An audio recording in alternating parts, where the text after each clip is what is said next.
What's up, vapors? Thanks for checking out Daily Vape TV. My name is Nick, and it's Fresh Build Friday. That's right, it's that time of the week again where we get you ready for the weekend with a brand new coil build. So I don't know about you guys, but it has been one hell of a week for me, and I just can't wait to get my vape on. But this is another request from you guys out there. This is the Flat Bastard on the Rig Pig. Really looking forward to this build because it's one of those ones that I did forever and a day ago, and I have not even thought about it until you guys brought it up in the comment section. So make sure you keep suggesting me builds for future episodes of Fresh Build Friday down there in the comments box below, and I will get to them as soon as I possibly can. I swear I will get through all of these one day. But with that, let's go ahead and grab our mod, our wick, our addy, our tools, our wire, all that good stuff. Let's go down to the close-up view and build it up.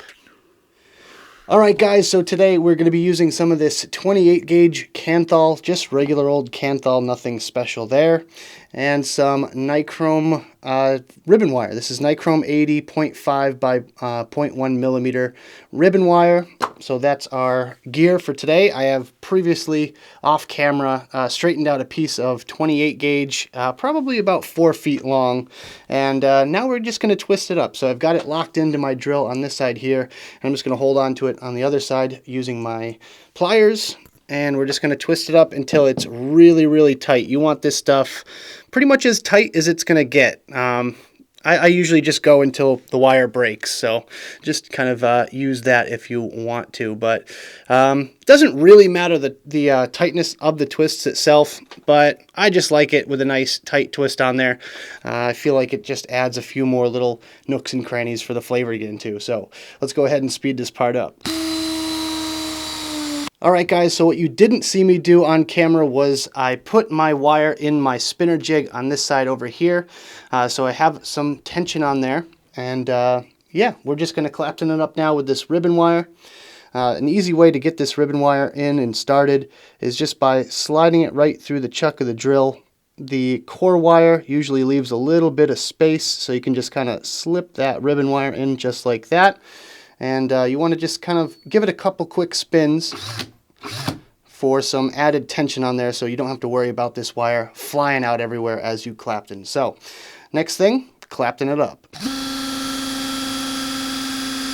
So as you can see here, this is the result of our Flat Bastard wire making process, and if I had to give you guys one tip when it comes to working with this ribbon wire here, it's add some positive tension on it when you're claptoning. Otherwise it's just going to double up on you and you're going to end up with a lot of little mistakes in the middle of your wire section. So just keep that tension very uniform throughout the entire strand of wire, and you'll be good to go. So let's make up some coils here. Alright, so today we're going to be using our 3mm bit on our Coil Master jig, and we're not actually going to be putting the wire through the hole this time. I'm just kind of worried that that flat wire is going to get a little bit snagged on here, so I'm just going to hold it on the outside with my thumb here, and we're going to do 9 wraps today. So 1, 2, 3, 4, 5, 6, 7, 8, and 9.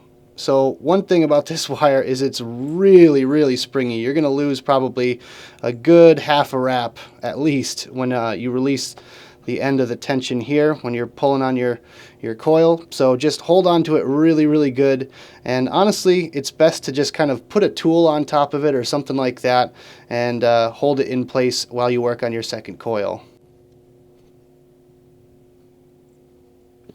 So I know what you guys are going to say already. Hey, that's not your Rig Pig, that's just a Rig V2. Well, yes, okay, so I'm going to build these coils on the Rig V2, and then when I have them all tempered and ready to go, I'm going to put it on the Rig Pig itself. But I like to just kind of slowly kind of ramp up my coils rather than just hitting them with the straight up 8.4 volts. I'll throw them on the old Rig V2 just to get all the issues worked out. But I've got my coil here, and I'm holding on to it really, really tightly because if I let it go, it's going to spring and fly out everywhere, and I'm going to probably lose a wrap or two. So it's just kind of putting it into the terminals now. Just kind of bending up that wire a little bit. And I'm really not too worried about cleanliness yet. I just want to get it through there and get it started so that I can clean it up a little bit later. And obviously, I know I'm gonna kind of have to wrestle with this one because that flat wire just loves to cling on everything. So just kind of dealing with that for the time being, and hopefully we'll get the issues worked out soon here. So I'm gonna take that out. It looks like absolute hell, but well, we're gonna just deal with it for now. So now I have to put my wrap back on this coil here because I think I lost one. 1, 2, 3, 4, 5, 6, 7, 8. Yeah, I lost a whole wrap here. So we're just going to wrap another one and then put it on here. So actually you have to clip this lead like that. And we'll fit this positive one through. Oh, man. You're going to have to really wrestle with this one, let me tell you. Actually, I have to... It's going to be a lot of back and forth with this coil here, but I just hope it's worth it. That's really what I'm banking on, is the fact that it'll be worth it in the long run, because this is going to be a little bit more effort than my standard builds on this thing.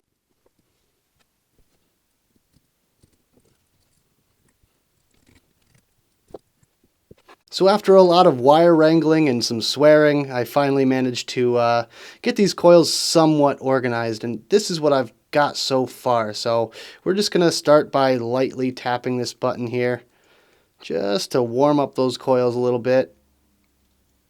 Ooh, not too much. You just want to barely tap it and work out any hot spots. So tap, tap, tap, squeeze, pinch, and reorganize until you get those coils good and tempered. You're just going to have to keep repeating that process over and over again.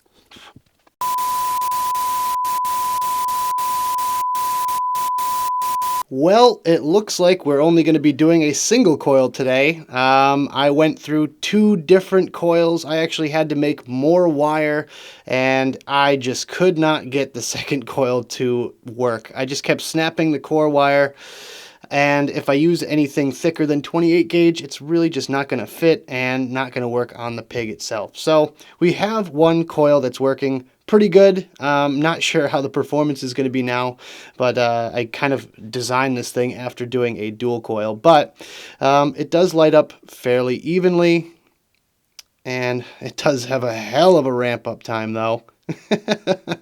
So I'm really not expecting much as far as performance wise out of this one, but since we have it working, let's go ahead and give it a shot anyways, and let's wick it.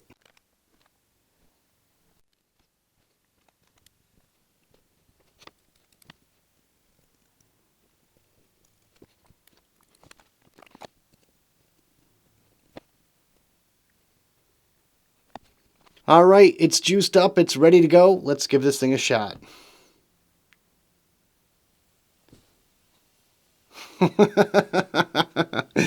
Not really what you expect from a series box mod. Well, let's go back to the main screen and give this thing a shot, shall we?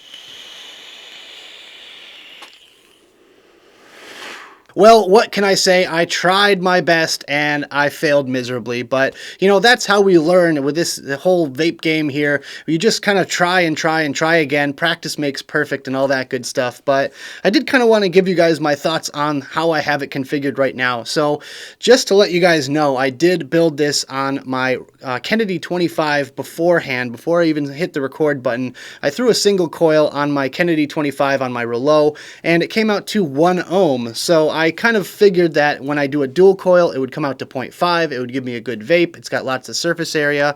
And so yeah, I guess I have it set up right now as a 1 ohm coil on a series box, which is kind of weird. And to be honest with you, it's not that great because the Roughneck V2 is set up and meant for a dual coil configuration. It doesn't have a single airflow option, so you're kind of just stuck with what you got right now, which I have at about 75%, you know, open right now on the Roughneck V2. So with that, running a 1 ohm coil, it's a little bit lackluster, a little bit less than what I was expecting, of course. So as far as the heat is concerned, it is a cool vape. Even with 8.4 volts going through a 1 ohm coil, it is very, very cool for what I'm used to. You know, I'm used to the warm to hot kind of vapes, you know, anything from 0.14 to 0.2 ohms at 100 watts or so on my, you know, regulated devices. And this one is cold. It's almost cold in comparison, but yeah, I mean, if you enjoy a cool vape, then maybe this is going to be for you. But for me personally, not a huge fan of it. So for my second category, the ramp up and ramp down, the ramp up seems like forever and a day. I would say a good 4, 5, 6 second ramp up time. Ramp down time is almost similar. Let's go ahead and take a drag off of this thing and we'll check out the ramp down. So I'm getting about a 3 to 4 second ramp down time, which isn't bad. You know, considering it's a 1 ohm coil, I was expecting to be a little bit less than that, considering the coil is not getting that hot, but I guess it does get, you know, a little bit warm. But yeah, and not the greatest thing I've ever built. But moving on to my third category, the difficulty of this build. Well, I'm a seasoned builder. I've been building for 2.5 years now, maybe even longer than that. And honestly, yeah, this one was tough for me. And looking back, if I could do it all over again, which I probably will be attempting this coil again, but I'm not sure. Maybe it's the quality of the Kanthal wire I used. I used that cheapo, you know, Tobacco wire, which is not the greatest quality in the world. So maybe if I get some 28 Kanthal from Lightning Vapes or Kidney Puncher or something, I'm going to try this again with that stuff. Hopefully it works out better for me. But until then, I would say stay away from this build unless you really want a headache, because this took me probably about twice as long as any normal build that I do, and it was not worth it whatsoever. So my final category is the flavor. The flavor isn't bad. Honestly, the flavor is pretty good on this build, and I really wish I got it to work in dual coil, because I feel like that would be one hell of a build if I got it to actually work. However, yeah, the flavor is just kind of halfway there. I was kind of, you know, anticipating this nice dual coil 0.5 ohm warm to hot kind of vape, and now I'm stuck with this cool bland kind of flavor. The flavor that I'm using though is the Jelly Dogs by Hingham Hill, my buddy Jay over at Hingham Hill.